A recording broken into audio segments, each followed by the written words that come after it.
Today is Wednesday, October 27, 2021. Coming up on Roland Martin Unfiltered, broadcasting live from the campus of Fisk University in Nashville, Tennessee. Of course, we're streaming on the Black Star Network. The president of Howard University is demanding that students end their occupation of Blackburn Hall. His center has been going on now on its third week. We'll tell you what he had to say, also what the students' response is to his demand. Also, on today's show, we'll talk with the Rolling Stone reporter who penned the article about the insurrection on January 6th and how Republicans in the House were very much involved in that. Also on today's show, a clemency hearing for Oklahoma death row inmate Julius Jones was postponed while his legal challenge is pending in federal court. We'll talk with the sister of Julius Jones about his case. Stacey Abrams' political organization donating more than $1 million to pay off medical debts. Also, paid family leave removed out of the bill in Congress because Senator Joe Manchin objected to it. Progressives not happy as well. Plus, 5 years ago, a Georgia man was shot 59 times. A grand jury finally indicts the officers responsible for his death. Also in Georgia, a judge declares a mistrial in the murder trial of 3 former white Washington County Sheriff's officers accused of tasing a black man to death. We'll talk with the family attorney. Also in our Tech Talk segment, it's a one-stop shop for all of your tech needs. We'll have the founder of the Fix It app to tell us how simple it is to get someone to fix your devices. Plus, as a new show, putting a 21st century twist on stories and characters of the Bible, we'll talk with Kay Singleton, who is the creator of The Covenant. Folks, it is time to bring the funk on Roland Martin Unfiltered on the Black Star Network. Let's go. He's got it. Whatever the miss, he's on it. Whatever it is, he's got the scoop, the fact, the find. And when it breaks, he's right on time and it's rolling. Best believe he's knowing. Putting it down from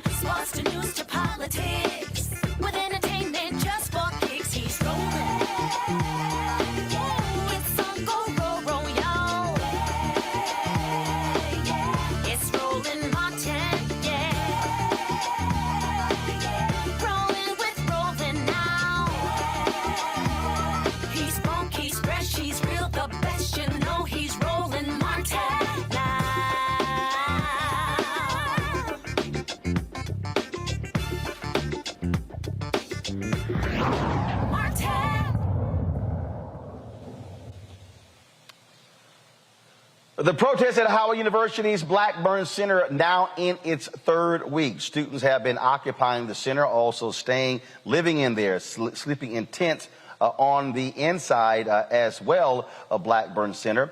They're demanding better housing conditions, also other changes to the university. Now, President Wayne Frederick, in an email sent across the campus demanding that students in the sit-in protest, he says, and this is what he wrote in part, there may be areas where we agree to disagree. That's the nature of a vibrant community. However, Howard University's proud tradition of student protest has never been and can never be invoked as a justification for tactics that harm our students. The current occupation of the Armour J. Blackburn Center is a departure from past norms. There's a distinct difference between peaceful protest and freedom of expression and the occupation of a university building that impedes operations and access to essential services and creates health and safety risk. The provost and university's general counsel met with leaders of the student protest and their legal counsel and engaged in a discussion regarding the path forward. As conveyed at that meeting, the university is willing to continue engaging in substantive conversations with student protesters and leaders regarding their expressed concerns. The occupation of the Blackburn Center must end. Now, the students responded with their own letter. They are asking for community support in this battle. They say at this time we are still calling on President Frederick to do the right thing. He refuses to give us amnesty, and because of this, we are in fear of retaliation.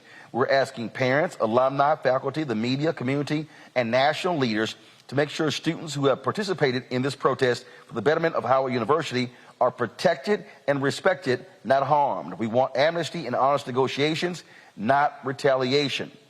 As I said, students are protesting living conditions and lack of support, basically from the university's administration. They're also demanding the following: an in-person town hall with President Frederick and the administration to be scheduled before the end of this month.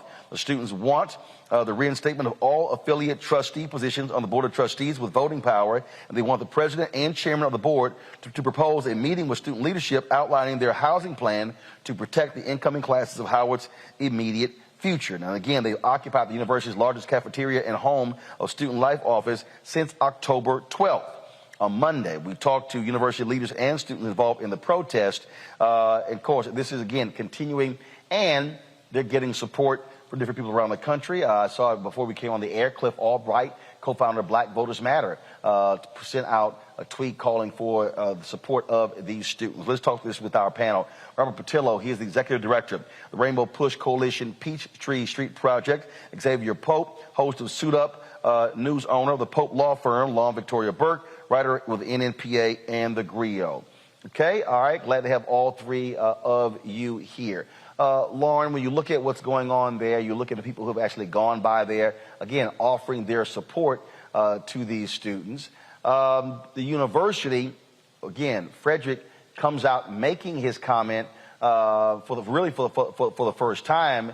And so this has also been a very contentious battle, saying he has not been responsive enough to these students. Yeah, and I don't know that the dictatorial approach that he's taking is going to work. I'm not sure we've ever seen that work with students on campus that have taken over a building or have had a protest.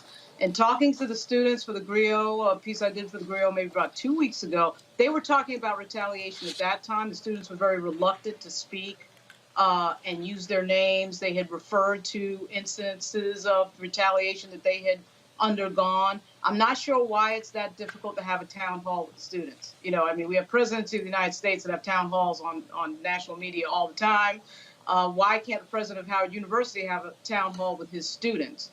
And I think, you know, having that type of town hall, letting them air whatever it is their grievances are in public or in private, I mean, however they want to do it, I think would probably go a long way, because they keep saying that they feel like they're not being heard.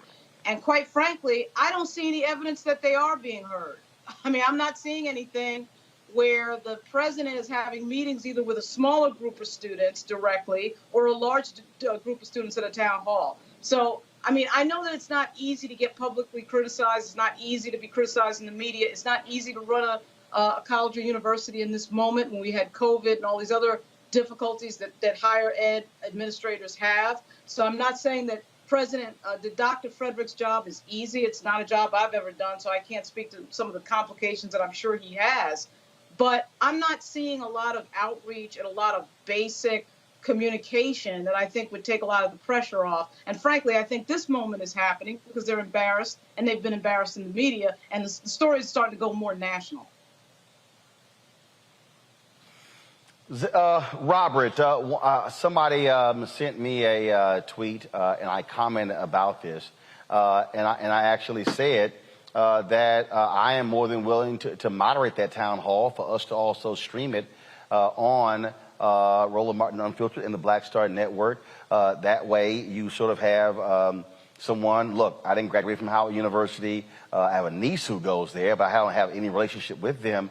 But really what is required here are some honest brokers who both sides can at least respect that they're going to be fair when it comes to trying to resolve this. Because, again, in the conversations that I had with those students, they made it clear they're not going anywhere. And I love to see this revolutionary spirit going through these students. This is exactly what got me expelled from college back in 2005. When I was a junior at Clark Atlanta, we were organizing campus workers with regards to campus conditions, and I actually ended up getting expelled. So when these students say that they want amnesty, that's why it's important to have these conversations, because if there's no one there sticking up for you, I had in my situation Reverend Jackson stepped in, which resulted in everything being okay. But for these students, it's important to have that type of public support behind them, because at the end of the day, if they did not bring this level of attention to it, they would have already suffered repercussions. And that statement that the president released sounded damn near Trumpian in its tone when you're talking about you need to get the building back up and running. It's starting to sound a lot like Law and Order presidency that we heard last year. So we cannot be encouraging these students to stand up and fight for their rights when it comes to the political sphere or when it comes to elections, but then say, shut up and dribble when it comes to issues on campus. So I stand in complete solidarity with those students. Anything that we can do to help them, we are 100% behind them. I think that we need to have more people speaking out on the issue because, as I said, as somebody who's gone through the process before, I understand what they mean when they say that amnesty and a honest conversation is absolutely necessary before you even begin to start breaking the occupation. You don't break the occupation first and then start talking. You start talking while you still have the leverage which they have right now. Right. Xavier, when we talk about, again, where we are with these protests and the students, I mean, look, you have a university of several thousand students. At best, you're talking about, and again, this is from the students, at best, you're talking about 150 students who are involved in this. You don't even have 5% or 10% of the students who are involved. But you are seeing, but where they are, they're killing the university on controlling the narrative, on driving social media as well. And so how do you see how this should be resolved where, if you're the students, their focus is really on going to college and getting their studies taken care of, as opposed to having to be engaged in this type of protest? Great question, Roland. What you're seeing is the advantage that a younger generation has over an older generation when it comes to social media and spreading a message. Their issue is about fair housing, some of the issues with mice and some of the things that are happening on campus. If you have an older generation that is seeking to tell them to be quiet and basically your issue, only some of you all have some issues, well, they don't have necessarily the same tools that the younger generation has to be able to spread those issues, and that is one of the main reasons why they have the tools. They have the tools, Xavier. They don't know how to use them right. There you go, Roland. You know that better than anyone in terms of being able to use the tools that are there in front of them. And I think that attempting to shut down those conversations, and like my brother said, it sounds Trumpian. And the more you tell them to shut up, the louder their voices get, and the more this story goes national.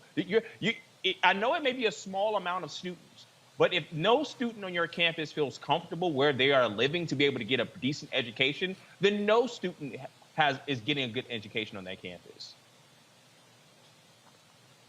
Look, it is a matter of, I think, when you look at tactics, style, controlling the narrative, Lauren, Look, if I'm Howard University, first of all, I am being very much on the offensive. I'm dropping statements every single day. I'm posting videos of crews cleaning up. I'm giving a daily rundown. It's sort of like to me, the way you counter that is you say, we brought in additional 300 personnel who are going door to door. They announced this hypercare initiative, and my whole deal would be the moment a student lodges a complaint, we're telling Corvius or whoever controls the dorms that must be dealt with not in 24 hours. It must be dealt with in 12 hours. I mean, so again, you have to me, you have to create the sense of urgency from the university standpoint to be able to say, we are fixing these problems, we're getting these things taken care of. And then you come out and say, if there's a student that has an issue with any one of their dorms, we want to know right now. And it's going to get fixed in the next 24 to 48 hours. Right. The point that the brother just brought up about social media is dead on, right? And the point that you just made, Roland, in dovetailing with that. These students are beating them like a drum on social media because they're doing, Roland, what you just said, which is presenting, you know, they're not just complaining and they're seen with a bullhorn standing outside of Blackburn. They're showing the problems visually on their social media accounts. So anyone can see that because, of course, there's no filter. I mean, it's just basic communications. And Howard University can't even get their act together to get their communications director to make basic statements to the press about some of the things they've done. I suspect, as you reported, Roland, that Howard has done some things to address their problems. But the general public doesn't know anything about it because Howard is not particularly good at communications. The other thing I would say is some of these academics that have a lot of letters after their name, that are PhDs, they tend to get into this sort of arrogant, ego-driven mode of not wanting to listen to people who are not PhDs. So I think one exercise that might be a good idea is for the president to sit there and listen to the students go on and on about their problems at a town hall. What are you gonna die over that? Is the world gonna end? You sit there for 2 hours, you listen to them voice their concerns. Some of those things I suspect Dr. Frederick can fix, and some of those things I suspect Dr. Frederick cannot fix. You have a clear communication with them. Why is this difficult? People do this all the time. But that type of self-study, and it's interesting because the irony here is we're talking about an institution of higher education. You're teaching people and encouraging people to be outspoken in the world and to have views and to go out and express themselves. And then when it comes down to you doing it in your own real world life, now all of a sudden you have a problem with that when it comes to the students that are at the university. And shout out to Dr. Greg Carr, who has been supporting the students on Twitter and adding some color to this. I mean, I just don't understand why they can't have a town hall. Why is that a big deal? You're not capitulating to a whole lot. You're agreeing to a conversation. Well, why is that a big deal? And optically, I think it would be a win for Dr. Frederick. But, I mean, whether you've been to college or not, I sense some institutional arrogance. I'll say that. And Roland, look. Well, I'll tell you, Robert and Xavier. Again, this is how I would conduct their town hall. I would say university-wide. I would have all of my leaders sitting right there.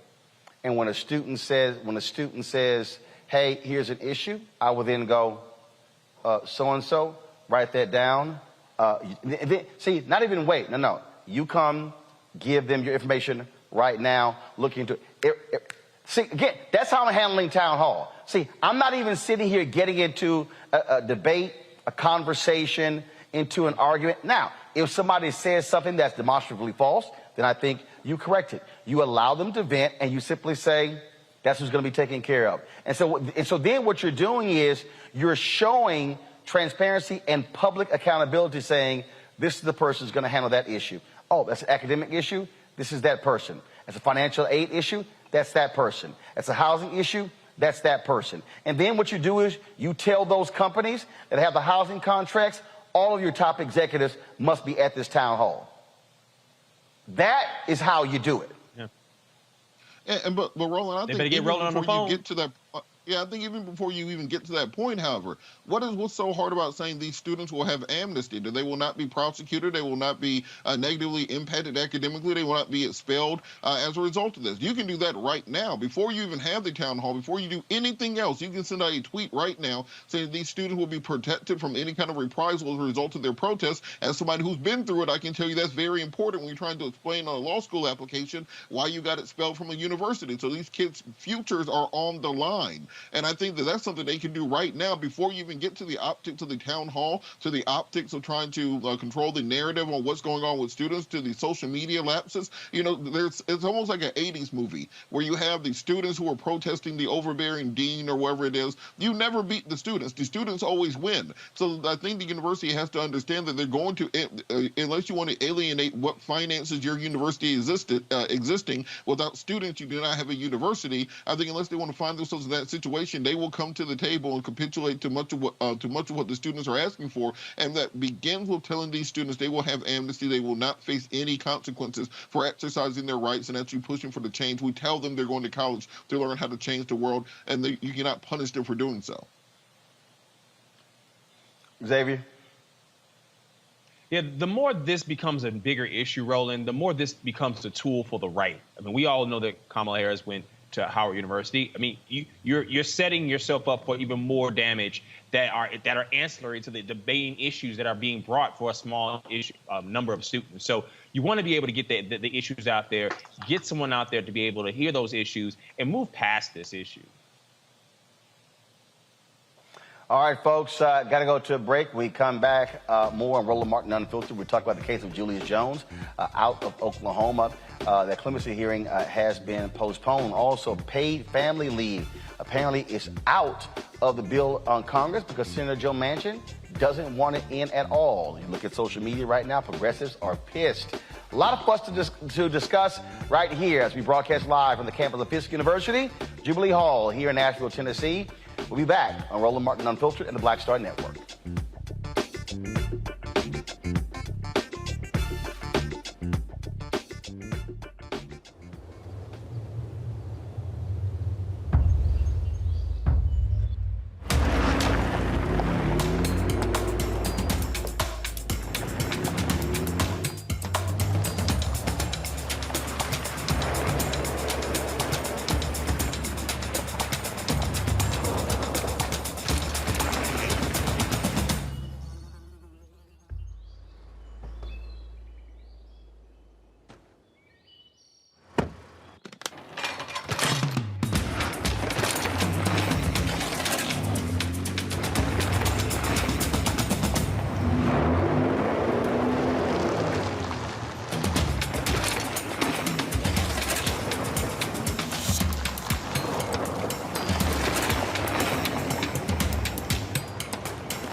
Betty is saving big holiday shopping at Amazon. So now, she's free to become Bear Hug Betty. Settle in, kids. You'll be there a while. Ooh, where you going?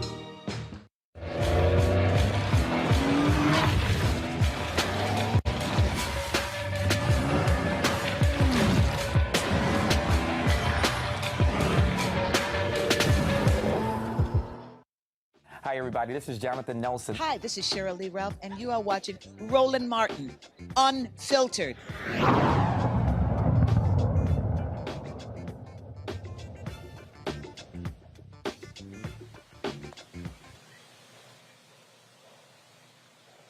All right, folks, welcome back to Roland Martin Unfiltered here on the Black Star Network. Earlier this week, we talked about a story out of Rolling Stone that detailed House Republicans who were very much involved in the planning of the insurrection on January 6th. It broke down their staff, what their involvement was, the kind of phone calls that were going back and forth. It's certainly an explosive story that detailed more than, frankly, we've heard from the House committee investigating this. The reporter who wrote that story is Hunter Walker. He joins us right now on Roland Martin Unfiltered. Glad to have you here.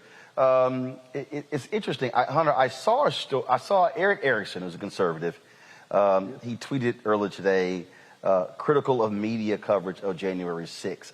I responded by saying, frankly, I think what happened on January 6th is being underreported. You have Condoleezza Rice, who goes on The View talking about, oh, you know what, Americans have other things they want to care about, we should move on. No, as your story laid out, the individuals and their staffs that were very much involved in the planning of what took place on that day, they are still in power. If the Republicans take control of the House next year after the 2022 midterms, those individuals will be in the majority. They will be wielding power. You know, I was there that day, Roland, and I absolutely agree with you that if anything, people are not paying enough attention to what happened. You know, watching it play out in front of my eyes, it was absolutely apparent that this was a violent attack on the very heart of our democracy that was, you know, perpetrated with, at the very least, support and encouragement from elected officials. And you don't need an investigation to know that. You know, Mo Brooks, congressman, stood on that stage and told people to fight. President Trump also told them to fight and encouraged them to march to the Capitol. There were members of Congress billed as speakers participating in that wild protest that was supposed to occur on the Capitol steps. It was also apparent to me just how violent this act was. The Capitol Police, who testified in July before the House Select Committee, have said they engaged in quote-unquote medieval fighting that day, as this crowd armed with weapons from clubs to axe handles that I saw in the crowd, you know, absolutely just brawled with them on the steps of the Capitol. And it was also apparent to me that it could have been so much worse. Those officers have talked about, you know, not being able to fire at the crowd. And I know at least part of that was because they were aware you would have had massive bloodshed, both with members of the crowd pulling their guns, which we know through police records that they did have, and also through trampling that would have occurred with the massive crowds that had breached the barriers. So this was a very, very, very serious incident. I mean, I was talking to a member of the Capitol Police today who said there are members still out with their injuries from that day. And a question I often ask myself and people who I discuss this with, you know, what was the hashtag for January 6th? Was it Capitol Strong? What is the ribbon color? How are we honoring those members of law enforcement who held the line that day under the worst conditions? Well, I think the difference you have here is that typically when you talk about who is fighting for law enforcement, Republicans love to talk about that. In this case, they don't want to do a damn thing. Look at the Republicans who voted against honoring the police with the Congressional Gold Medal. It is abundantly clear that they knew exactly what took place. That's why House Minority Leader Kevin McCarthy has been fighting against this committee. They do not want, look how angrily he responded, threatening companies saying, if you dare turn over our phone records, you're going to have a problem. They know what those records are going to show.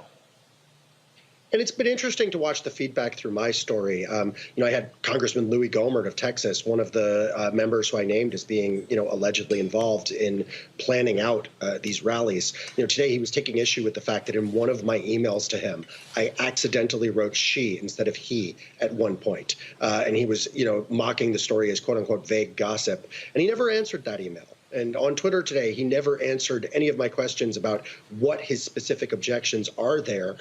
Members such as Lauren Boebert and the Office of Marjorie Taylor Greene have responded by essentially saying they didn't plan violence. But that's not what my sources alleged. And I should note they credibly alleged this because I independently verified that they were involved in the organization of the January 6th protest and some of the related demonstrations against the election that occurred around the country. I also separately obtained documentary evidence that they were in touch with Boebert and Paul Gosar of Arizona on January 6th.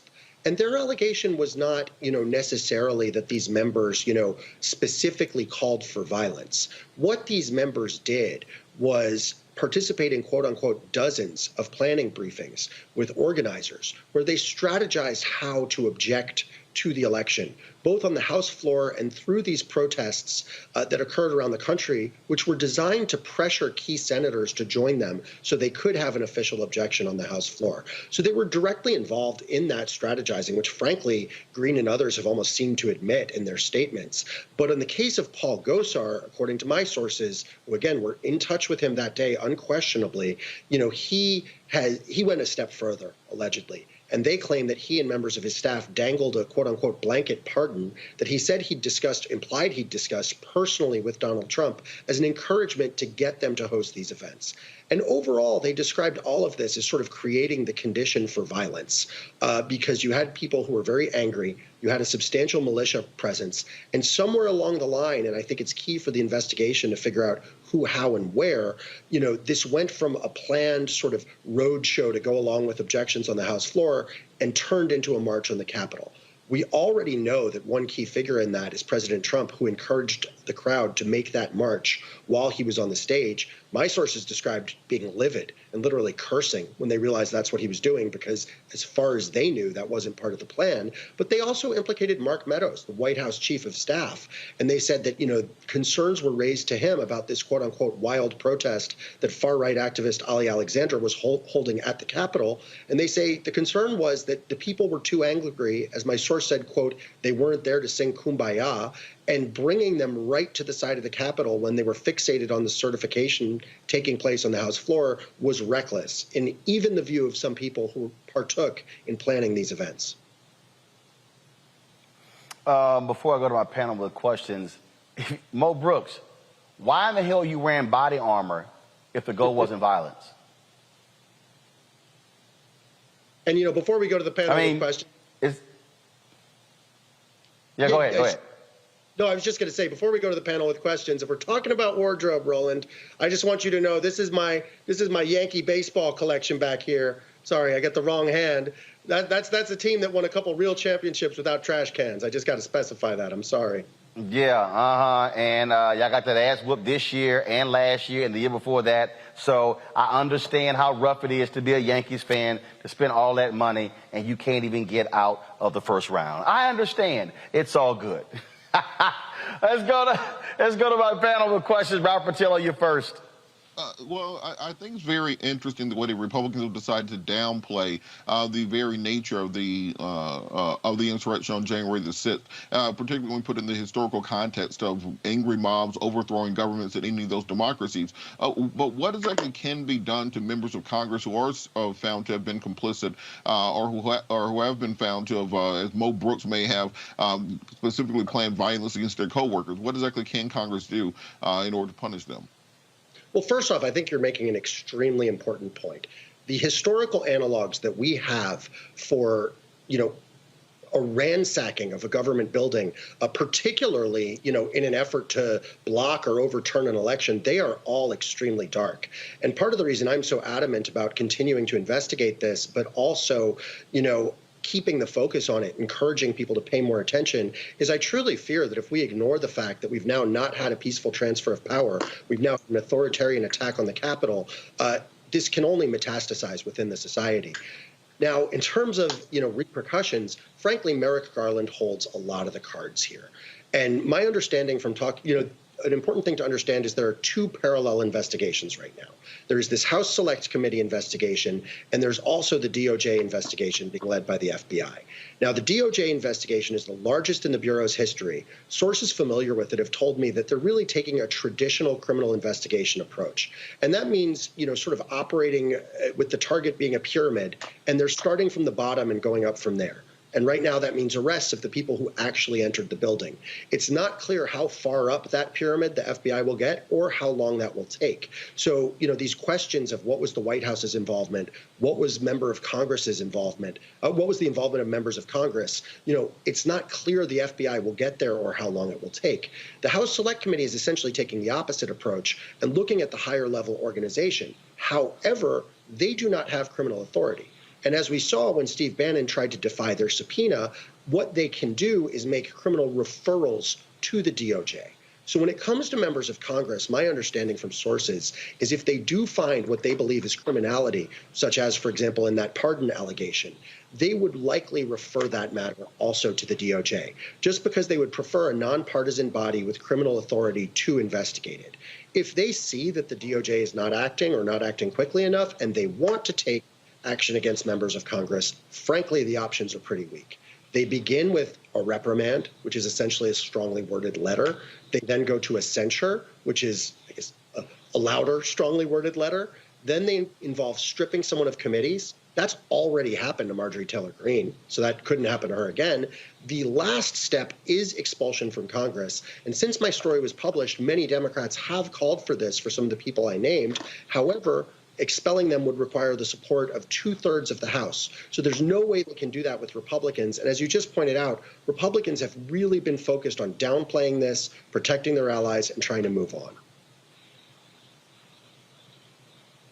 Lauren. Yeah, so I was there when Congressman Bill Jefferson's office was raided by the FBI on Capitol Hill at the Rayburn House Office building.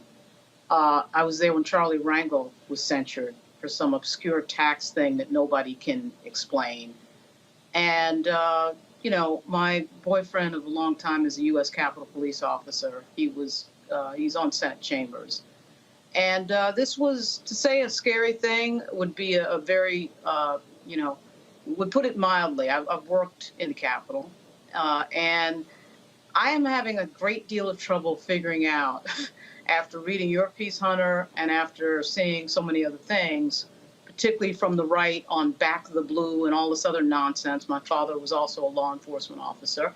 And to have the conservatives, you know, Mr. Brooks and Mr. Gosar and all these people say absolutely nothing. And really, Merrick Garland has done absolutely nothing to this point.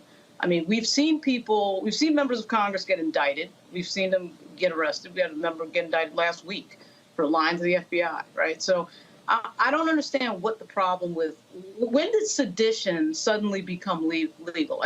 There's enough there with just what we know through the reporting that you've done and so many others. I understand that we're not to the complete bottom of this, but, you know, I don't know that I have a question other than, I mean, aren't you a little surprised that we're sitting here talking about this as if, you know, somebody got hit with jaywalking? By the way, go Yankees. I was born in the Bronx. So, yes, the Yankees are better than the Astros. So, anyway, Hunter, I'd just like you to comment on that if you want to. Well, if y'all so much better, why you been losing? Hunter, go ahead and answer. Well, look, the Braves ain't been losing nothing, so we're good over here. Player, the trash can. But anyway, first off, let me just say I hope that you and your boyfriend are both doing well. Because I know for reporters like myself who were there that day, members of the Capitol Police, members of Congress and their staff, this was a legitimately traumatic experience. And for myself and many other people that I talked to, part of what's made it more and more painful is in the aftermath, just seeing this not respected, not acknowledged, and frankly, by many of these same members who are allegedly involved, it's been denied. I mean, Gosar has implied that this was an FBI plot. You know, you've had people suggest this was a normal tourist visit. Several of the people I've named, including Green and Gosar and Gomert, were all partaking in these quote-unquote justice for J6 rallies, actually standing up for the rioters and calling them political prisoners. So that's made it more painful. And one of the things that really stood out for me that day, as you just alluded to, was watching these Blue Lives Matter flags flying over a crowd that was literally attacking and clawing at police officers. Notably, Capitol Police Officer Harry Dunn has been absolutely outspoken in House hearings about the fact that this crowd hurled racist abuse at these officers. And I believe it was Officer Ronel Aquino. I may have his name wrong, but he made a really important point that hit me pretty hard because I covered the Black Lives Matter protest last summer extensively. And he said, quote, "Why the different response?" The second those protests were happening, the next day, military, a slew of federal agencies, including DEA, the Bureau of Prisons, was on the street in D.C. I was in that crowd that was tear-gassed at Lafayette Park. Rubber bullets and flashbangs were flying. We just simply didn't see that kind of reaction here. And as you're noting, we didn't see we haven't seen it really any universal or strong condemnation from Republicans. In fact, at every level, including based on my reporting in the planning and in its aftermath, we see encouragement and defense. Xavier? 33 hearings, 7 investigations, and 11 reports about Benghazi. And the Republicans rejecting looking into an attack right here on American soil. What say you, Hunter, about the process in terms of the time it's taken to get to this point, including your reporting, and the change in the narrative in terms of how Republicans have basically put propagandized against January 6th, the upcoming midterms that will maybe shape that timing, and then also looking in future reporting that you're seeing in terms of connecting maybe some finance element of an investigation and tying some members of Congress to some of the planning associated with getting people to D.C., getting people involved in terms of hotels and all the different wranglings around that in order to look into it from another angle to be able to connect some of the causes of action. Well, the structure I outlined with Congress not having criminal authority and frankly not having, even much ability to, expel their own members for clear wrongdoing, that structure existed prior to this. So, if we're going to see reform on that front, it would be later down the line. When it comes to the FBI, I would just say publicly, it does not seem like there's a lot of activity.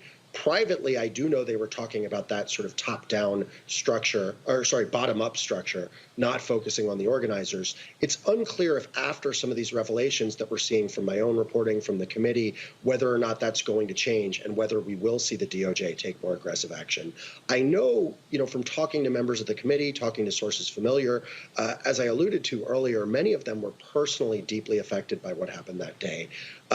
And they are aware of sort of the clock going over their head with, the potential of a Republican takeover in Congress, the potential of another presidency and a DOJ that, as we saw, during the Trump years, kind of quashed legitimate investigations or allegedly quashed legitimate investigations. And I think what they're trying to do, and frankly, I'm trying to do something similar in my reporting, is present as many of the facts of what happened that day publicly as possible, both to potentially encourage the DOJ to act and also to encourage public awareness and perhaps public concern. So far, based on multiple sources I have who've talked with the committee, their focus actually has been on the financing. Questions of sort of who bought the stages, figures such as Mike Lindell, the organization Women for America First. However, what I do wonder is whether in light of these witnesses who are now coming forward, these sources who spoke to me, whether in light of this information, they do start focusing on this question of members. Because I think that, political figures, whether they be members of Congress or allies of the administration, people such as Jared Kushner, we've seen them be sort of the third rail in Trump-era criminal justice. And what I mean is, situations like clear violations of the Hatch Act that just completely went unprosecuted. The question of emoluments just completely going unprosecuted. And as was alluded to earlier, there's a large, contrast between that and some of the aggressive enforcement we've seen in earlier years with earlier administrations. In this case, along with what went on with the members of Congress, I think, my sources in saying that Mark Meadows, the White House chief of staff, was a clear liaison between these activists and this political events and the White House, that would seem to be a clear Hatch Act violation to me. So, I think the fundamental question here is, will President Biden, his attorney general, and this committee focus on these things and demand or take action? All right. Hunter Walker, Rolling Stone. We look forward to seeing more reporting here. It's critically important to get all the facts, and so we surely appreciate it. Thanks a lot. Thanks so much for having me, guys. And just say one time, go Astros. Stand with the American League, Hunter, you and Lauren, you traitors. All right, y'all. Gotta go. Atlanta. Yeah, yeah, we gonna have all y'all crying. All right, y'all, got to go to a break. We come back. We're going to talk about the case of Julius Jones out of Oklahoma. Why his clemency hearing has been delayed. That and other news on Roland Martin Unfiltered, broadcasting live from Jubilee Hall here on the campus of Fisk University, Nashville, Tennessee, on the Black Star Network. Back in a moment. Oh, that spin class was brutal. Well, you can try using the Buick's massaging seat. Ooh, yeah, that's nice. Can I use Apple CarPlay to put some music on? Sure, it's wireless. Pick something we all like. Okay, hold on.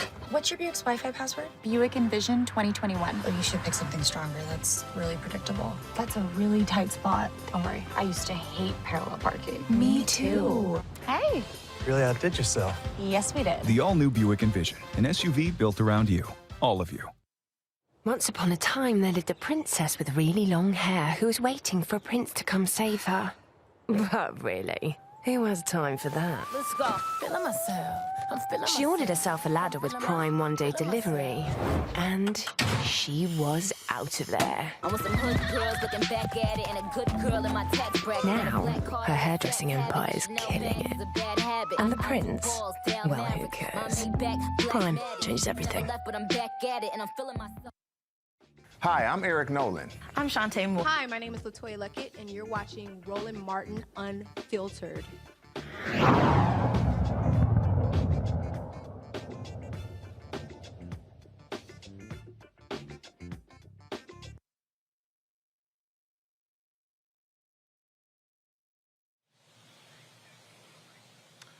The fight over the life of Julius Jones continues. His clemency hearing has been delayed while there's a legal challenge. Remember what the governor said. This is the brother who's made it clear that he did not commit a crime he was convicted of. The board, the parole board, said that his case should be switched to a life in prison without parole. They said, look, there are issues with this particular case. Well, you have district DAs and others who've been questioning that. So you've all of this battle going on. And the governor said, well, let's simply allow for a clemency hearing. Now, execution date has already been set, so he's on the clock. So now the hearing is being delayed. So we want to talk with his sister. She joins us right now. There have been lots of activities going on. She's actually on her way right now to a freedom vigil. Antoinette Jones, glad to have you here. So first of all, last time you talked to your brother, how does he feel? What are his spirits? Just give us an update on what's going on there in Oklahoma. He is glad. So first, I've talked to him a couple of hours ago.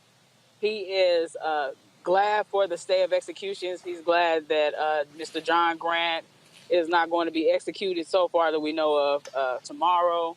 He's glad that he doesn't have an execution date, but he still wants people to encourage our Honorable Governor Kevin Stitt to commute his sentence to time served and a release, or life with the possibility of parole. That is still what we are asking Governor Stitt to do. I believe there's no. I don't think there's a limitation or anything. I think that there's a possibility that he could reverse his position. I'm not really for sure with the law, so I have to get back with the lawyers. And of course, you have this 5-member parole board that weighed in, and so there's been continuous action, continuous pressure. We've had Tiffany Lofton on the show. She's been down there in Oklahoma, other activists as well, and so all of that work has really kept the focus on this case. Yes, sir. Yes, sir. Grassroots law has been a blessing. We the people has been a blessing. I'm appreciative to Miss Tiffany Lofton for coming down here and just as soon as she dropped on the ground, getting to work and mobilizing and strategizing. It's been a blessing to have all walks of life tap in and fight for my brother's life, fight for his freedom. And I just thank God for everybody tapping in and helping. So where are you now with the legal challenge? So what exactly is the legal challenge which caused the clemency hearing to be postponed? So from what I was, let me see, from what I was told is that there's a stay of execution because of the protocol, like the drug usage. So the last two executions, there were botched. They were botched, excuse me, from the drugs that were used. So that was my understanding. I'm not real familiar with exactly what all that entitled. So yes, sir. Well, it is certainly a case that we're going to continue to follow. Want you to be safe there as y'all are going down the road to this vigil.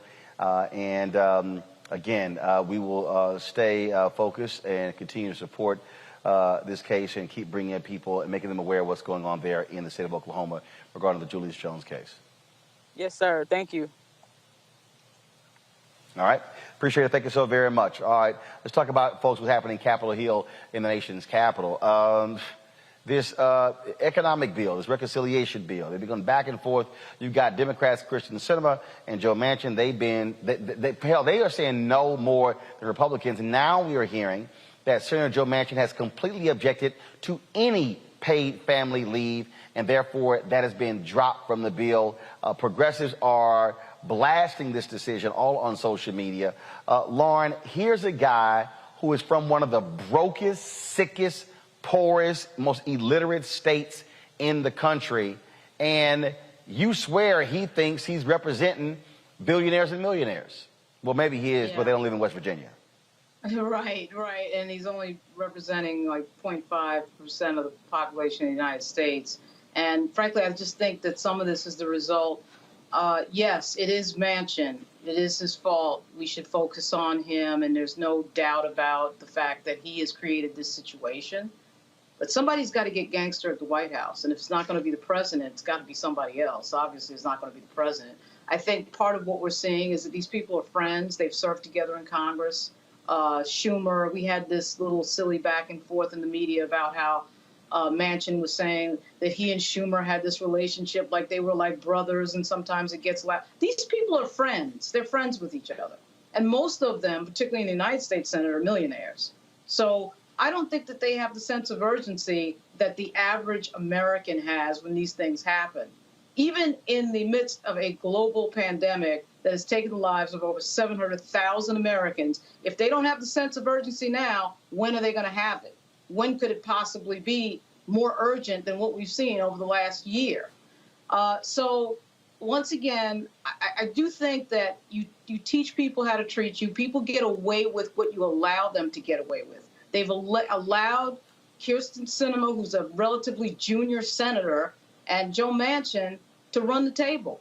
And I don't see any real, ramifications. I don't see anything going on that would indicate to me a real sense of urgency from the White House. Unless we're going to find out later in somebody's book 5 years from now that furniture was moving in some of these meetings, which I don't think is the case because we haven't heard that, then what exactly have they been doing to exert pressure on Sinema and Manchin? Xavier, bottom line is the Joe who's really running everything is Joe Manchin. Yeah, he is. And here's Joe Manchin objecting to billionaire tax, saying that we shouldn't have a connotation of targeting different people when there isn't one billionaire in the state of West Virginia. But here he is wanting to get family paid leave off the books for this bill. Who does Joe Manchin really stand for? It definitely isn't the average American. And what are you standing for, people who don't actually live in your state in terms of the tax? I think it's ridiculous. I think this man is grandstanding. He wants it all about himself. Reports come out about him maybe switching parties, and then he says he's just doing some branding. So clearly it's all about the Joe Manchin brand. Well, that is the case. We also have seen Kristen Sinema not give a damn at all about her constituents, how she has been so dismissive of folks as well. And so what you're seeing is sheer arrogance. And the reality is these two, they're not on the ballot in 2022. They're up for re-election in 2024. Trust me, there's a lot of Democrats, progressives, who are not going to forget what these two have said and done. All right, folks, got to go to break. We come back. Our Black and Missing for the day. We'll also talk about what's happening out of Georgia. A couple of cases that have legal implications as it relates to how African Americans have been treated. That's next. Roland Martin Unfiltered, broadcasting live from Jubilee Hall on the campus of Fisk University on the Black Star Network.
'Maureen is saving big holiday shopping at Amazon, so now she's free to become Maureen the Merrier.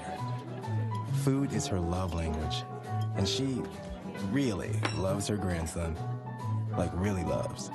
Hey everybody, it's your girl Lunel. So what's up? This is your boy Earthquake. Hi, I'm Chaley Rose, and you're watching Roland Martin Unfiltered.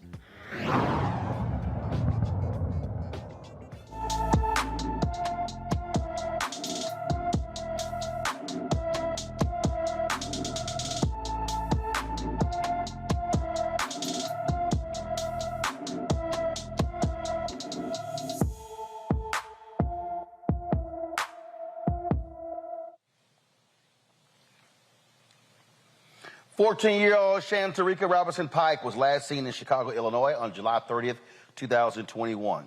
The 5'2", 140-pound teenager has black hair and brown eyes. If you have any information on Shantarika's whereabouts, please call the Chicago Police Department at 312-747-8274, 312-747-8274. During the judicial inquiry into the death of Eric Garner, one of the New York police officers involved in the incident admits to making two mistakes in filing the initial incident report. It's amazing how they always seem to do that. Arresting officer Justin D'Amico acknowledges two critical errors he made in filing the report on Garner's death, writing that no physical force was used in the arrest and charging Garner with a tax avoidance felony. However, a top-ranking New York Police Department official testified there was no cover-up in the internal investigation into the officers. Of course, Garner was killed on July 17, 2014, after D'Amico's partner, Daniel Pantaleo, put Garner in a prohibited chokehold while arresting him. It's always amazing how they always say after the fact, oh, the information, I didn't get it right. Oh, kind of timely. Let's go to Georgia, folks, where two officers, including a U.S. Marshal, have been indicted on felony murder charges. The Fulton County grand jury indicted the officers for the 2016 death of Jamarian Robinson, who was shot during a law enforcement raid on his girlfriend's apartment. In addition to two counts of felony murder, Eric A. Hines and Christopher Hutchins were indicted on 6 other counts: aggravated assault, burglary, and 2 counts, each of making false statements in violation of oath by a public officer. Robinson was shot 59 times, leaving him with 76 gunshot wounds. That right there is unbelievable, Xavier. And again, I keep telling people, and yes, indicted and charged is not the same as convicted, but the reality is, if it was not for the activism of Black Lives Matter over the last 8 to 10 years, you would not see the increasing number of police officers who are being charged or indicted. Roland, 76 is just unbelievable. I mean, that's just numbers astronomical to put in someone's body. First, with Eric Garner, how could a police officer put in a report that 10,000 versus 4 back packs of cigarettes. I mean, 10,000 and 4 don't even look alike, number one.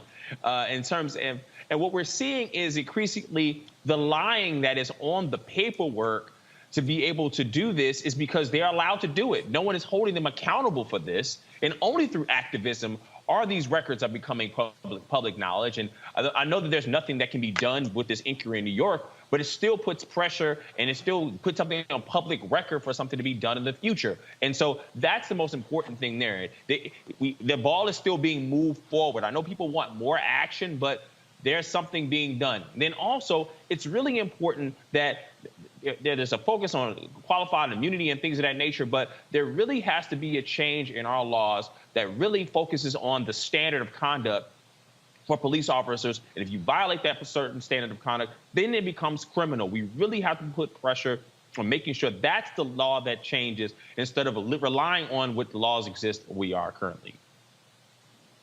Lauren?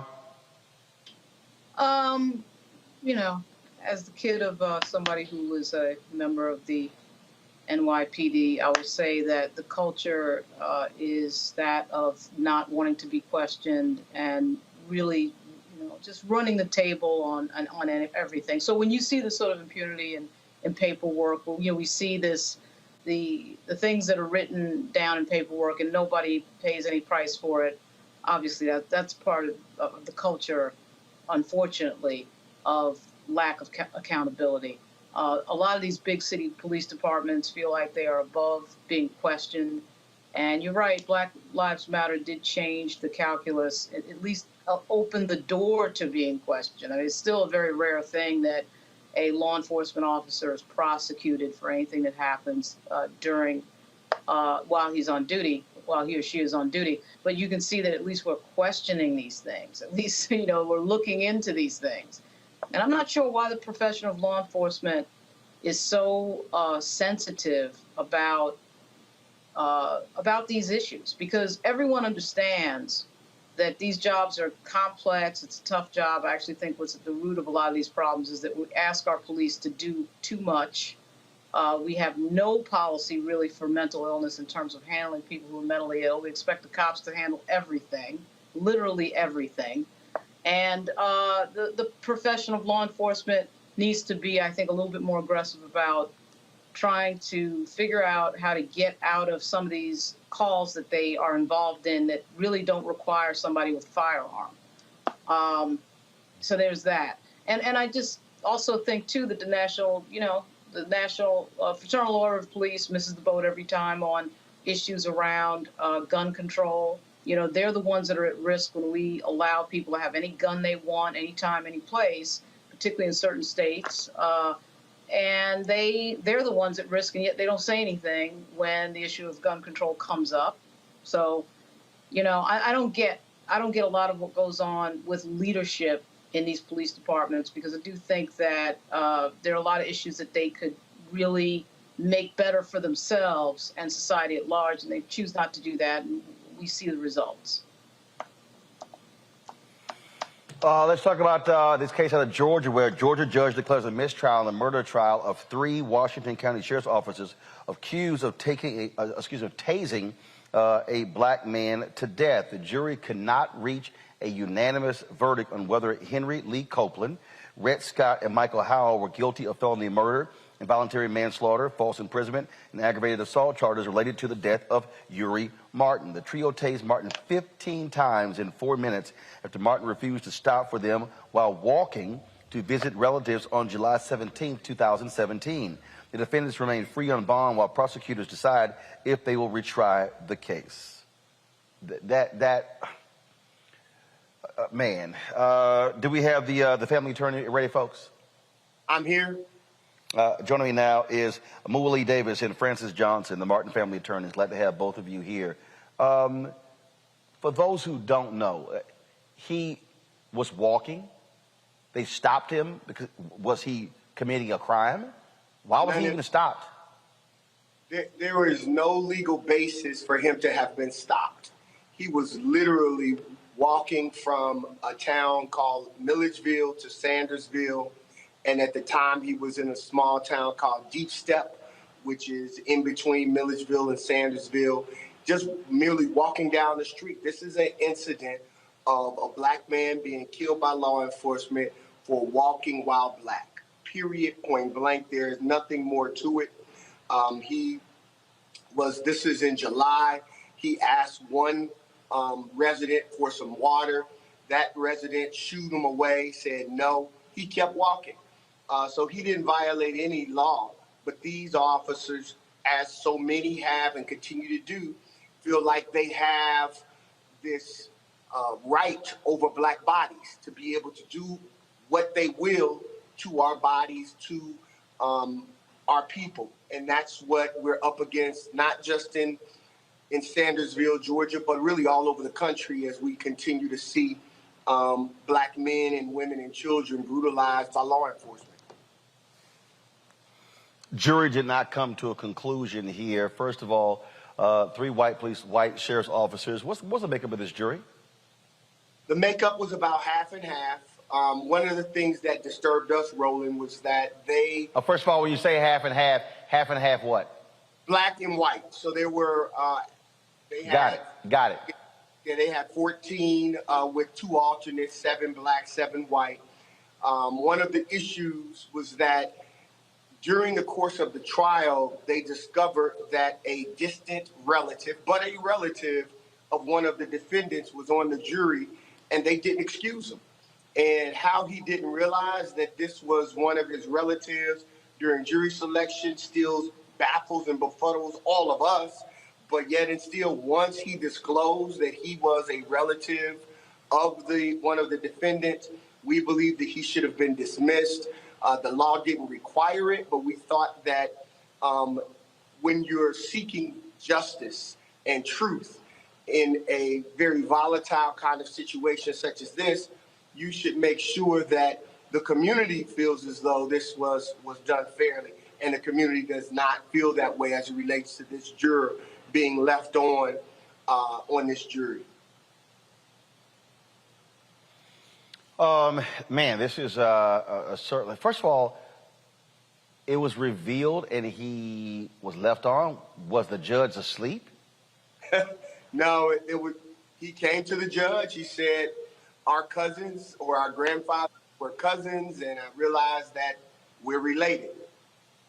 There was initially a motion by the district attorney for him to be excused. The defense opposed it, and then the district attorney withdrew that motion, and they left them on, and they continued forward.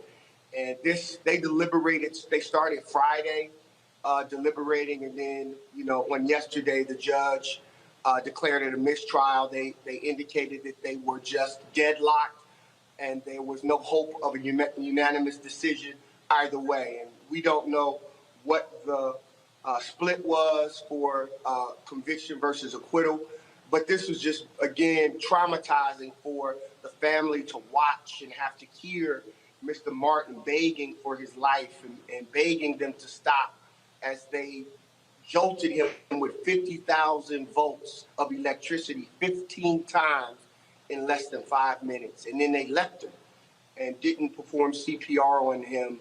And the witnesses, their testimony, the lay people who were there and observed this, said that they treated him like worse than a dead animal. Well, hopefully these prosecutors are going to retry these 3 sheriff's officers.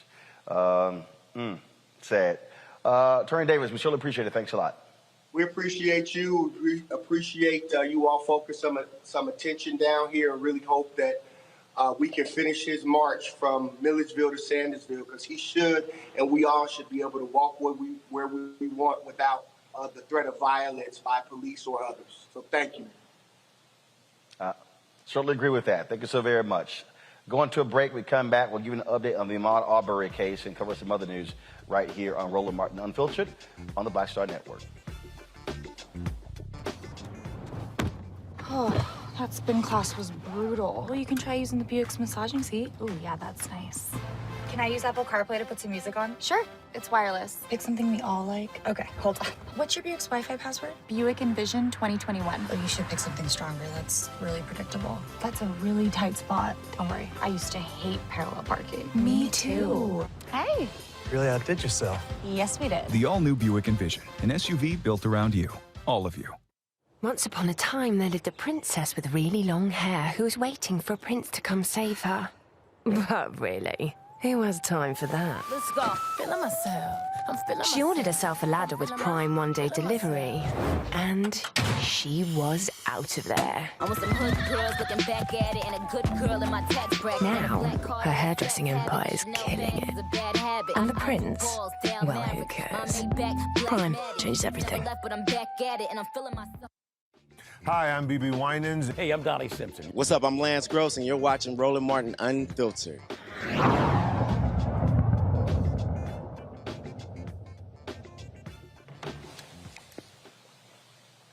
Here's an update on the trial of the 3 white men accused of killing Ahmaud Arbery. The goal is for the attorneys, they're trying to qualify 64 potential jurors to select a panel of 12 plus 4 alternates.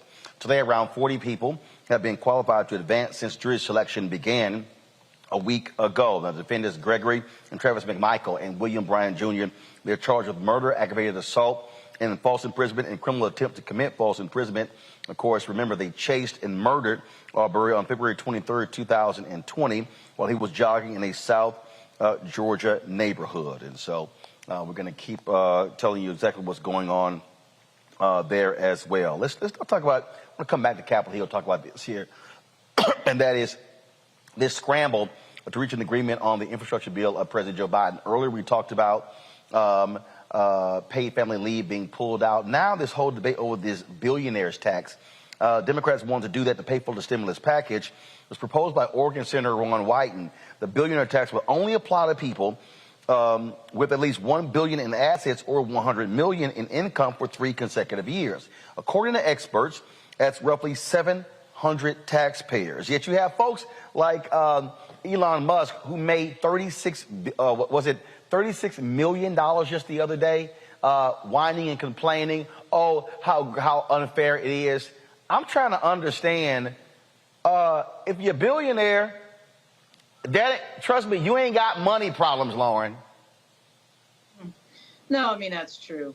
They were having some sort of discussion about whether or not it was constitutional to target a specific group of people for that tax. Obviously, they can pay it. That's not the issue.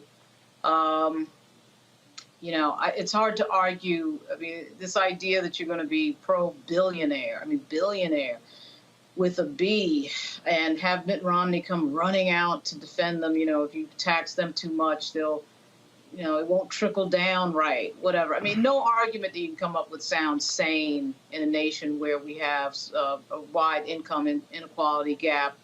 But I will say that it's amazing, isn't it? Because there's no political price to be paid for defending billionaires, apparently, because several senators came out against that tax very publicly and very loudly, and they pay no political price for it. As part of the culture that we have in the media of having these very short spans of attention and very short media cycles, you know, people can stand up there and defend billionaires at a time, again, at a time of global pandemic, at a time we have more than 40 million people in poverty, and nobody bats an eye. I mean, it's sort of amazing how that can happen. It was only like maybe 48 or 72 hours ago that we first heard about this tax idea from Senator Ron Wyden, and it's already gone. It's already come and gone in that short period of time.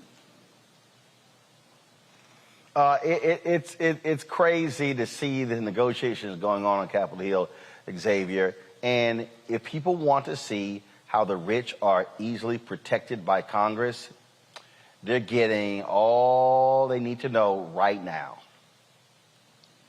Joe Manchin, once again, wants parents to prove that they're working to get a child tax credit, but billionaires, they get to do whatever they want, not pay taxes, if you want, get defended. But the sole reason that they get to show those who support them that one day you'll be rich So support the billionaires, and once you get rich, you won't have to pay taxes either. I mean, it's amazing how the certain segment of our political population keeps selling the fantasy of one day you might get rich, and to be able to protect billionaires. I think is absurd.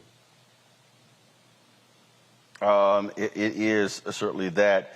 Let's stay in Georgia, where Stacey Abrams, her group Fair Fight Political Action Committee, they're donating $1 million to cover the medical debts for people in 5 states. They're working with a nonprofit group, RIP Medical Debt, which is dedicated to clearing personal medical debt. They will use a donation to clear the debts of more than 100,000 people in Georgia, Arizona, Louisiana, Mississippi, and Alabama. RIP Medical Debt says Fair Fight's donation is the 3rd largest in its history. The group has wiped out more than $5.3 billion in medical debt since 2014. How about this, Elon Musk? If you want to do something, why don't you pay off the medical debt to, let's say, 1 million people in America? And guess what? You can get a tax write-off by giving to a nonprofit. How about that, Lauren? Yeah, what an idea. Elon Musk is too busy, going to movie openings and being an attention whore to care about something with regard to anybody else other than Elon Musk. So that's unlikely to happen. It is good to see that Stacey Abrams is doing that. I'm pretty sure it's still true that medical debt is one of the biggest drivers of bankruptcy filings in the United States. And because this country has no health care program until Obamacare came along, right? I mean, there was no way to really easily get health care without going bankrupt if something happened. Right. It's really like the only industrialized nation that has that problem, and it's ridiculous. I do get a kick, Xavier, out of people like Elon Musk bitching and moaning about the government when the reason he is the billionaire, government tax breaks. Right. Yeah, sweeten the pot. How about sweetening the pot for those who are in debt right now? This is the worst time in the country's recent history to be in debt, whether it's medical debt, whether it's personal financial debt, or whether you owe money in terms of your housing and rent. That there are Americans that are struggling on a level that we cannot even comprehend right now. And we're sitting here battling over whether billionaires should be able to pay their fair share to be able to solve some of the issues in the country. I think that is really it's really interesting that they have the loudest say when they have the smallest amount of members in their group, 700, and they have the ability to be able to do the things to be able to pay their fair share. All right, folks, I'm here in Tennessee on the campus of Fisk University in Nashville. In this state, they've been having lots of battles over the removing of Confederate statues. Well, what was born out of that in Franklin, Tennessee was the adding of a statue acknowledging enslaved Union soldiers.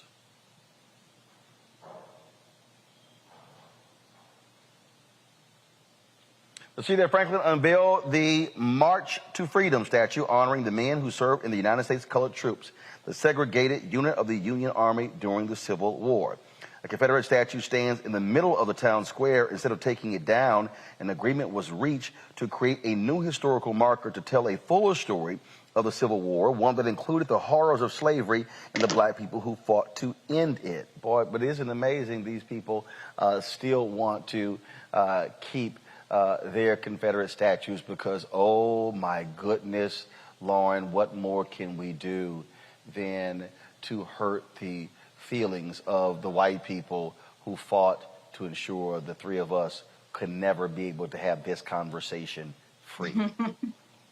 Yeah, the Confederate statue issue is, it's amazing how people want to hold on to history that was consequential against our country, and yet they still want to commemorate people who lost a war to tear this country in half.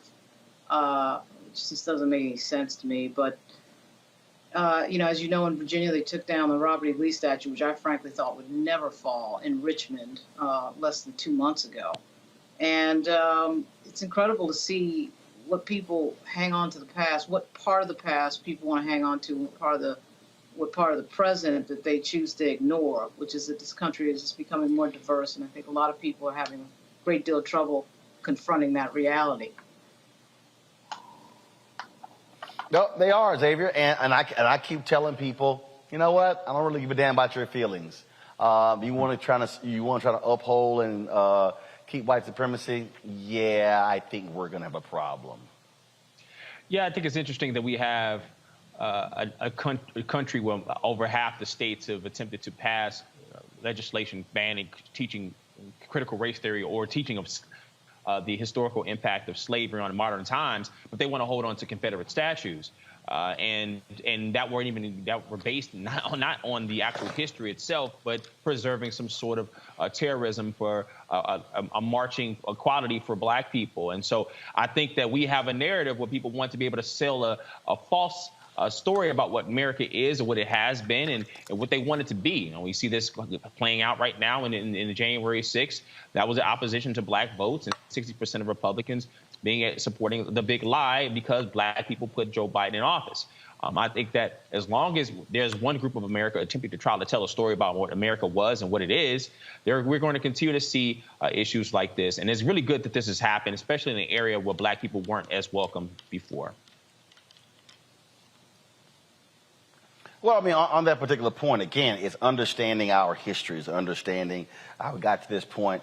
You see this nonsense happening right now, Lauren, in the Virginia gubernatorial race, where Glenn Youngkin is making a big deal out of a Toni Morrison novel because some white woman, oh my God, my child is reading about these horrible things. And you're going, seriously? Seriously, yeah, stop it. Yeah, that was an unforced error, actually a fairly rare unforced error in the campaign of Glenn Youngkin. And I've gone to a few of his events. The last one I went to was in Norfolk on Monday. And they're really running it on a presidential campaign level. But that was a big boneheaded mistake. He does have as one of his top advisors somebody who advised Ted Cruz. And as you can see from this beloved thing, they just can't help themselves. They just had to have the obligatory hysterical white woman video as part of their campaign, which seems to be the staple of all Republican campaigns, particularly in the South. 4 years ago, what they tried to do was vilify Hispanics with an MS-13 related campaign, trying to make Ralph Northam, country doctor from the Army, into an MS-13 member, which was one of the most ridiculous things you've ever seen. This is what Ed Gillespie lost on. He lost by 8 points, I'm convinced, because of that stupidity at the end of his campaign. Out and out, in-your-face racism. On this, Glenn Youngkin is not going quite that far. His consultants seem to be a little bit more savvy. They're running a George W. Bush, Bob McDonnell-style campaign. But that was a mistake. They put some woman on whining about some book that traumatized her snowflake kid who's working for the NRCC. He's like a Republican operative, and she's a Republican operative, sitting in one of the richest counties in the United States. That would be Fairfax, Virginia, whining about, my son has to read some book. It was a stupid ad. It was a huge mistake. And I don't think it actually moves the needle that much, because the people who would care are voting blue and the people who don't care are voting red. But, I mean, this race is going to come down to a 5%. And now there's rumors that Trump might show up. If he does show up, McAuliffe is definitely going to win, because the undecideds are definitely going to go blue. But that's not confirmed. But that was a big unforced error by unnecessary distraction and a stupid commercial. And he's got it pinned to the top of his Twitter account. The thing that, Xavier, yesterday on Morning Joe, Joe Scarborough did this commentary talking about Republicans and how they keep attacking blacks, focusing on race. And I'm sitting there going, you just figured that out, Joe? Joe said ever since Joe Biden was elected, the right-wing media has focused their attention on black people. Listen, that's been the attention. And it's like, no, Joe. First of all, it's so dumb. No, Joe, ever since Nixon was elected. Yeah, I mean, it's almost like he just found out he had a calling to be able to be woke.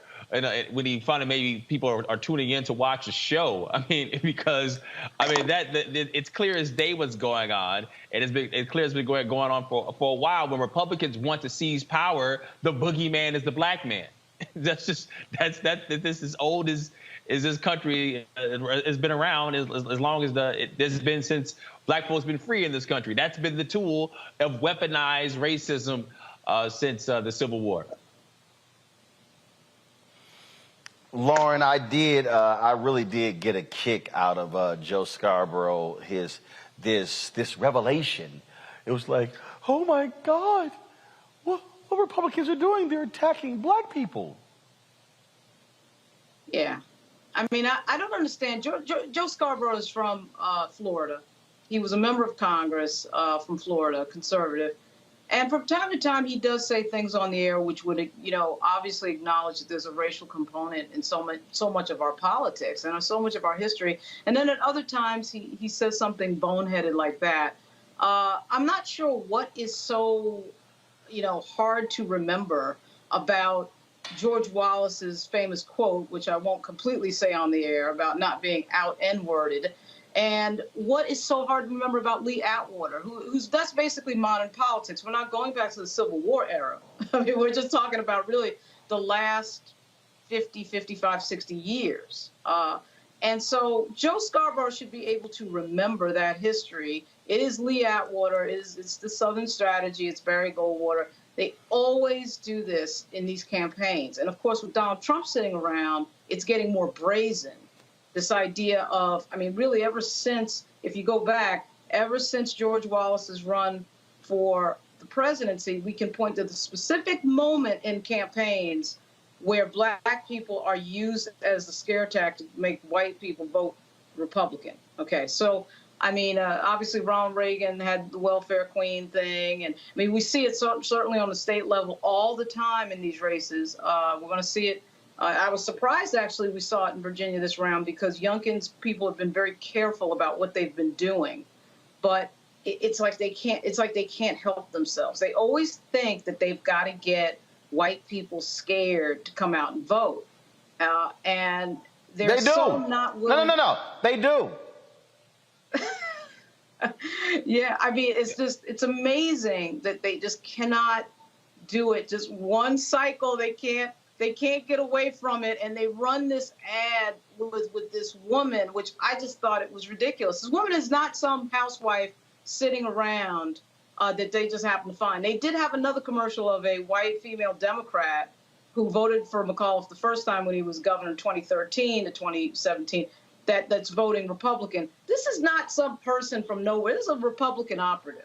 So the entire thing is ridiculous. But it was meant to get us into the thing of scaring white people into the voting booth. And I am amazed at how stupid that move was. I don't know why I'm amazed, but I am.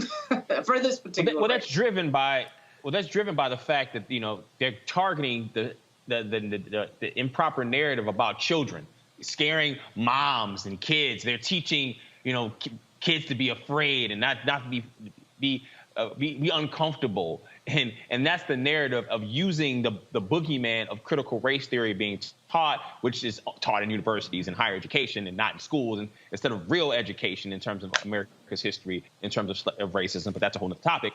And they're using that as a narrative to be able to push people and say, I don't want this to happen to my kids. I don't want my kids to think differently. I don't want to be able to not have control over my children because of the narratives being taught. And it's happening from state to state to state and election to election.